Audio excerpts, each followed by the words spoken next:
పొదలకూరు మండలం మొగల్లూరు గ్రామంలో ఒకే రాత్రి 4 ఆలయాల్లో చోరీలు జరిగాయి. గ్రామంలోని మాతమ్మ, భద్రకాళి, రామాలయం, ఆంజనేయస్వామి ఆలయాల వద్ద దొంగలు చోరీకి పాల్పడ్డారు.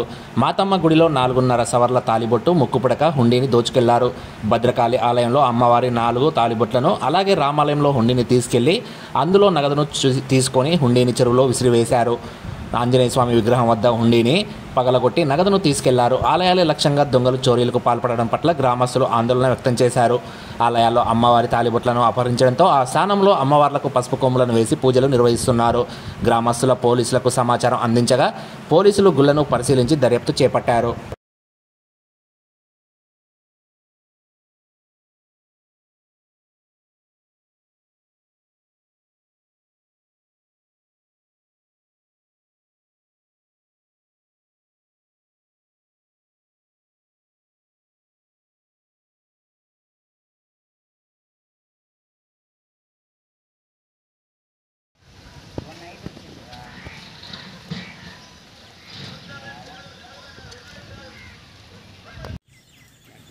చూస్తే కదా దాన్ని తాకూడదు.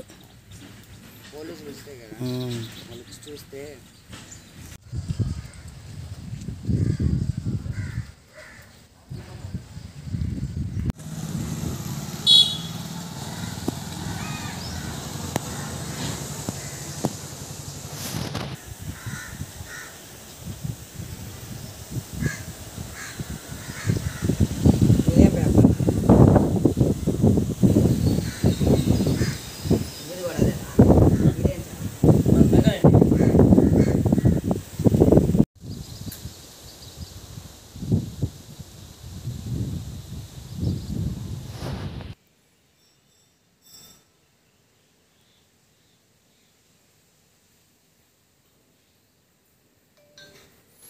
పేరు గొరిపట్టి వెంకటయ్య, అరింతోటి వాడ. ఈ వాడకి పెద్ద మాతింది.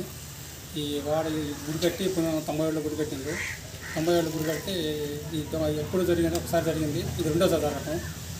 తెల్లవారుజామున 4 గంటలకు వచ్చేసరికి గుడి తర్వాత వరకు పెట్టి గేట్లు తీసేసినారు. చూస్తే అమ్మవారి మెడలో తాలిబొట్లు లేవు. తాలిబొట్లు, ముక్కు పొడక, ఉండిలో కూడా అమౌంట్ ఉంది. ఎంత ఉందో తెలియదు. 2 నెలల తర్వాత లెక్కాల్సి అనుకుంటాను.